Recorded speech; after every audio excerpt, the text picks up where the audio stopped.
ওই দিনের কথা নিশ্চয়ই সবার মনে থাকবে, মার্চ ফর জাস্টিসের কর্মসূচিতে প্রিজন ভ্যানের সামনে আপনি দাঁড়িয়ে একা প্রতিরোধ করার চেষ্টা করছিলেন, আপনার সহপাঠীকে নিয়ে যাওয়া হচ্ছিল তখন। এবং এই যে পথ পরিক্রমা এই আন্দোলনের, সেখান থেকে যখন এক দফার দিকে পুরো ব্যাপারটা চলে আসলো, তখন আপনি কি ভাবছিলেন? আপনাদের সাথে যারা ছিলেন মাঠে তাদের চিন্তাভাবনাটা কি ছিল? আসলে আমার আন্দোলনে যোগদান করা 18 তারিখ।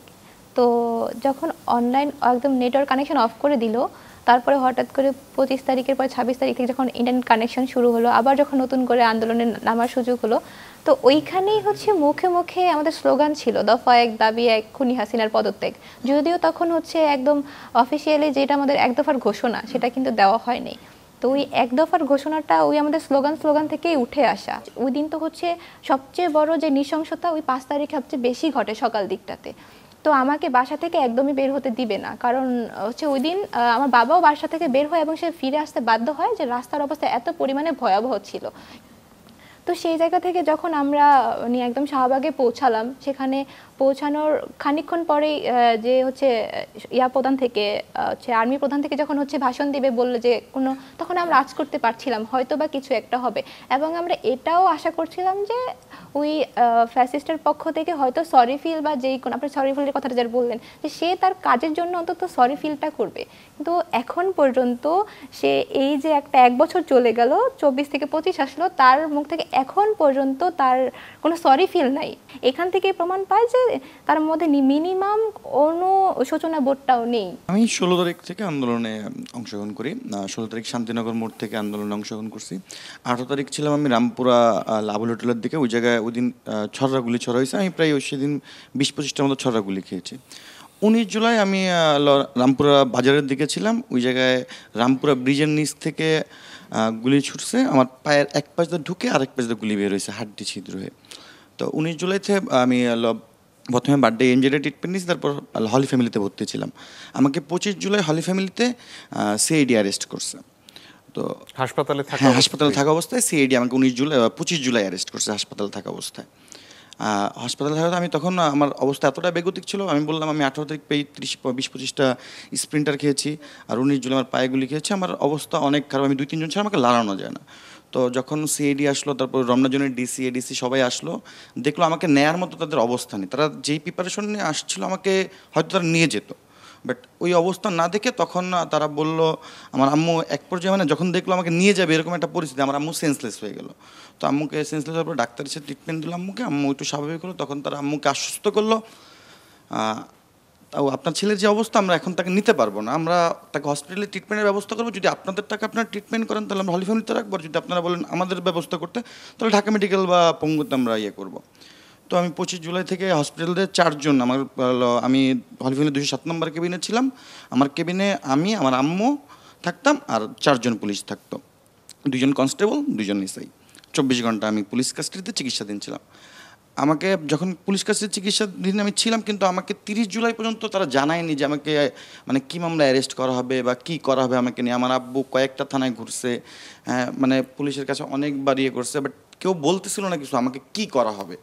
তো এক পর্যায়ে 30 জুলাই যখন ডেইলি স্টার একটা প্রতিবেদন করলো, ডেইলি স্টার কিছু সাংবাদিক যে যোগাযোগ করলো, তখন আমাকে জানালো রামপুরের একটা মামলা, টিভি সেন্টারের পুরানো মামলা, ওখানে একটা পুলিশ হত্যার মামলা, আর রমনা থানার সিদ্ধেশ্বরীতে একজন পুলিশকে কুপিয়েছিল কিছু লোক, সেই মামলাটা। আমার 3টা মামলা গ্রেফতার দেখানো হবে যদি আমি কিছুটা সুস্থ হই।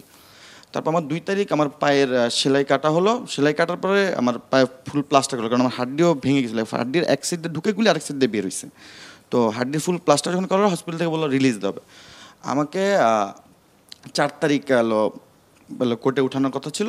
4 তারিখ সকালবেলা মানে আমাকে হসপিটাল থেকে রিলিজ দেওয়া হয়েছে। হসপিটাল থেকে কিছু প্রসিডিউর আছে, ওগুলো কমপ্লিট করতে করতে 11টা বেজে গেছে। 10টার মধ্যে পুলিশ চলে আসছে মামলার কাগজপাতি নিয়ে, আমাকে নিয়ে যাবে। তো ওই সময় আমার আম্মু আমার একটা কথা বলতেছিল, মানে সে তো এই কদিন আমার সাথে সেও বন্দি ভালো এর মতো, কিন্তু আম্মু আমার একটা কথা বলতেছে, তোরে এই অবস্থায় আমি কীভাবে মানে কারাগারে পাঠায়া, আমি কীভাবে বাসায় যাই ঘুমাবো। তো 11টা সাড়ে 11টার দিকে আমাকে মানে সব কিছু কমপ্লিট আমাকে নিয়ে যাবে এমন সময় কোর্ট থেকে সংবাদ আসলো, কোর্টে 2 দিন 2টা পিজন ভ্যান জ্বালাই দেওয়া হয়েছিল। তো কোর্ট থেকে সংবাদ আসলো 2টা পিজন ভ্যান জ্বালাই দেওয়া হয়েছে।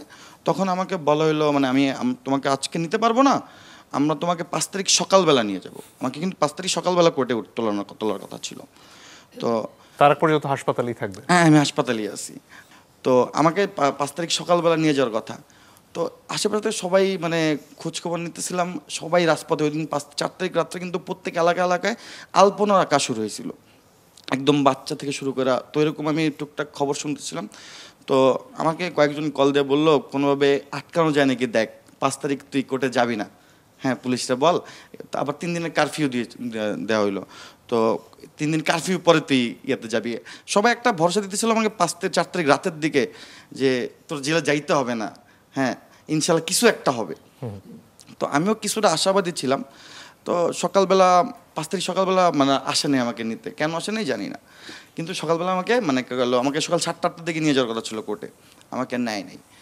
তো 11টা-12টা যখন বাজে, এর মধ্যে আমি মানে খবর পেলাম কিছু জায়গা থেকে, মানে সব চারদিক সব শুনশান, মানে আমার হাসপাতালে আসলে কোনো আওয়াজ নেই, কিচ্ছু নেই। 12টার দিকে যখন খবর পেলাম ব্যাপারটা হলো সেনাপ্রধান বক্তব্য দিবে, তখন কিছুটা আশ্বস্ত হলাম।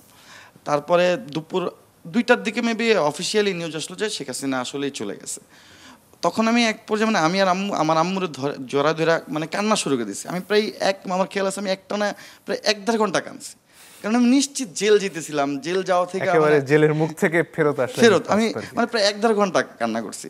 এর মধ্যে আমার বন্ধু বান্ধব আমাকে মানে চলে আসলো, পুলিশ থেকে আমাকে ছিনাই নিয়ে গেছে এক পর্যায়ে। আমি যখন রাস্তায় আমাকে হুইল চেয়ার দিয়ে নিয়ে যাচ্ছে, তখন আমি কাঁদছি। রাস্তায় দুই পাশের লোকজন বলছে, ভাই কাঁদতেছেন কেন? আমার আন্দোলনে যোগদান করা হচ্ছে 17 জুলাই 2024। আর আন্দোলনটা আসলে আমিও কোটার আন্দোলনের পক্ষে ছিলাম না, কারণ আমার কখনো গভর্নমেন্ট জব করতে হবে বা ওইরকম আন্দোলনটা মানে আমার ইন্টেনশন ছিল না। তবে হ্যাঁ, যখন দেখলাম যে আমাদের দেশের স্টুডেন্টরা ফ্যাসিস্ট শেখ হাসিনা যা চাপাই দিতেছে, তো গত 17 বছর সবই গিলে খাচ্ছিল, এখন একটু মেরুদণ্ড সোজা করে তার মুখের উপরে কিছু একটা প্রতিবাদ করতেছে, এই রিয়েলাইজেশন থেকে আমি আন্দোলনে যোগদান করি। 17 জুলাই আমি টিএসসিতে অবস্থান করার কিছুক্ষণ আগেই ঢাকা বিশ্ববিদ্যালয়ের একজন ছাত্রনেতা ছিল, বর্তমানে যিনি এনসিপির সদস্য সচিব, আক্তার ভাই, উনি আটক হয়। উনি আটক হওয়ার পরে তখন ডিবি হারুন যে ছিল ফ্যাসিস্টের দোসর, সে মানে ঢাকা বিশ্ববিদ্যালয়ে এলাকার আশেপাশে যারা ছিল তাদেরকে এক প্রকার মানে আটকের একটা নির্দেশনা দিয়ে দেয়, ডিবি কর্মকর্তা যাদেরকে ছিল বা পুলিশের যারা ছিল। তো আমরা কোনো রকমে ওখানে তারপর অবস্থান নেই, কারণ আমরা জানতাম যে আজকে এরকম একটা অবস্থা ছিল যে ঢাকা বিশ্ববিদ্যালয়ের সকল হলগুলো বন্ধ করে দেয় এবং তাদেরকে খালি করতে নির্দেশনা দেয়, কিন্তু অনেক স্টুডেন্টরা বের হতে চাচ্ছিল না, তারা ঠিকই ওইখানে অবস্থান নিচ্ছিল। তো আমাদের এমন মনে হচ্ছিল যে গতকালকেই 6 জনের মতো নিহত হয়, আবু সাইদ ভাই বা শহীদ ওয়াসিম। তো আমরা ভাবছিলাম যে আজকে হয়তো ঢাকা বিশ্ববিদ্যালয় হলগুলোতে এর চেয়েও বড় কোনো ম্যাসাকার হইতে পারে। এখন আমার সামনে আমার ভাই বোন আহত নিহত হবে, আমার যদি বিবেকবোধ থাকে তাহলে আমি তার পাশে অবশ্যই দাঁড়াইতে হবে। আমার কি পরিণত হয় তার চেয়ে বড় বিষয় হচ্ছে তার পাশে দাঁড়ানো। তো আসলে ওই সময়টা বিজিবি এমনভাবে আমার অবস্থানে আসলে কোনো সুযোগ ছিল না। তারপরও হল থেকে যারা বের হচ্ছিল, বিশেষ করে নীলক্ষেত মোড়ের একটা ঘটনা আমার মনে পড়ে। তখন মহসিন হলের সাবেক ছাত্রলীগের সাধারণ সম্পাদক ছিল মেহেদী হাসান সানি। তার নেতৃত্বে যতগুলো ছেলে মেয়ে উভয় যারা হল থেকে বের হচ্ছিল, সে প্রথমে তাদেরকে ইচ্ছে মতো মারছিল পুলিশের সামনে, নিউ মার্কেট থানার সামনে, এবং সে মারার পরে সেই পুলিশের হাতে তাদেরকে সোপর্দ করে দিচ্ছিল। এরকম একটা অবস্থা দেখে তখন আর মানে আমরা গুটি কয়েক ছিলাম, আসলে কোনো কিছু করার সুযোগ ছিল না, চলে আসি। 18 তারিখ আবার আন্দোলনে নামি, তখন বাংলা ব্লকেট ছিল, সব কিছু বন্ধ ছিল, কোনো কিছুই সুযোগ ছিল না করার। হাঁটতে হাঁটতে আমরা মানে যেখানেই যাই দেখি আওয়ামী লীগের লোকজন পাহারা দিচ্ছে, যাকে পাচ্ছে তাকেই ধরছে, মারছে, কোথায় যাচ্ছ জিজ্ঞাসাবাদ করতেছে, ফোনের গ্যালারি চেক করতেছে। মানে বলা যায় যে কোনো রকম পালিয়ে আমার বাসা ছিল ফার্মগেট, সেখান থেকে হেঁটে হেঁটে আমি সায়েন্স ল্যাবের উদ্দেশ্যে রওনা হই। আমার মনে হচ্ছিল যে আমার ক্যাম্পাস এলাকার দিকে গেলে হয়তো আমার কোনো সহপাঠীকে পেতে পারি, আন্দোলনকারী সহযোদ্ধাকে পেতে পারি। ওখানে যাওয়ার পরে আমরা অবস্থান নিই। আর ওখানে অবস্থান নেওয়ার পরে আমরা প্রথমে মানে আমাদের যে পরিণতি কী হইতে পারে আমরা আজ করতে পারিনি। আমরা আনোয়ার খান মডার্ন হসপিটালের এখানে অবস্থান নেওয়ার পরে গ্রিন রোড থেকে একটা গ্রুপ আমাদেরকে মাঝখানে ফেলে দেয়। ধানমন্ডি 4-এর দিকে আওয়ামী লীগের একটা অফিস ছিল, পিছনে ধানমন্ডি 32, সামনে সায়েন্স ল্যাবে ছিল আপনার বিজিবির একটা ফোর্স। মানে আমরা মাঝখানে পড়ে যাই। আর মাঝখানে পড়ে যায় এরকম না যে তারা আমাদের কাছে এসে হামলা করতে, দূর থেকে সরাসরি গুলি করতেছিল, তারা সরাসরি গুলি করতেছিল। আমাদের এমন হয়েছে আন্দোলন করার অবস্থায় আমরা দাঁড়ায় আছি, একজন দাঁড়ায় আছে, একজন পড়ে গেছে, কি হয়েছে তার ঘাড়ের গুলি লাগছে, ওরা নিয়ে পপুলার যেতেছে। আরেকজন হাঁটতেছে হাঁটতেছে, একজন গুলি লাগছে, তার পা বিচ্ছিন্ন হয়ে গেছে। এরকম একটা পরিস্থিতিতে আমরা আমাদেরকে ওই সময় কেউ হসপিটালে লুকাইছে, কেউ কোনো একটা বিল্ডিংয়ের বেসমেন্টে লুকাইছে, মানে যে যেভাবে পারছে মনে করে নিজেকে বাঁচানো। 19শে জুলাই সকালবেলা বের হইলাম, পাঞ্জাবি পরা নামাজ পড়লাম। আজকে আন্দোলন হবে কি হবে না অনিশ্চিত, মানুষ কি জড়ো হইতে দিবে কি না। আন্দোলন সমবেত হইলাম আমরা, সায়েন্স ল্যাব মোটামুটি তখন কেউ নেই, আমরাই সব কিছু তখন দখল, আন্দোলনকারীরা। হঠাৎ করে 4-5টা ড্রোন আসলো। এর কিছুক্ষণ পরে চারদিক থেকে র্যাবের, পুলিশের হেলিকপ্টার এত কাছ থেকে গুলি করছিল, মানে তা আমরা বুঝতে পারছি এটা র্যাবের হেলিকপ্টার, এটা পুলিশের হেলিকপ্টার। মানে জাস্ট দেখতেছি মনে হইতেছে শিকারি, যে মানুষ যখন শিকার করতে যায় একটা গুলি করে, অনেকটা হরিণের মাঝখানে একটা হরিণ পড়ে যায়, এরকম হইতেছিল। আমাদের একজন একজন গুলি করতেছে, একজন একজন পড়ে যেতেছে। হ্যাঁ, একজন এরকম হয়েছে, একটা ভাইয়ের পা এরকমভাবে বিচ্ছিন্ন হয়েছে, একজন 2জন মিলে ওকে কোলে নিছে, আরেকজন ওর পাটা আলাদা করে ধরে নিয়ে যাইতেছে।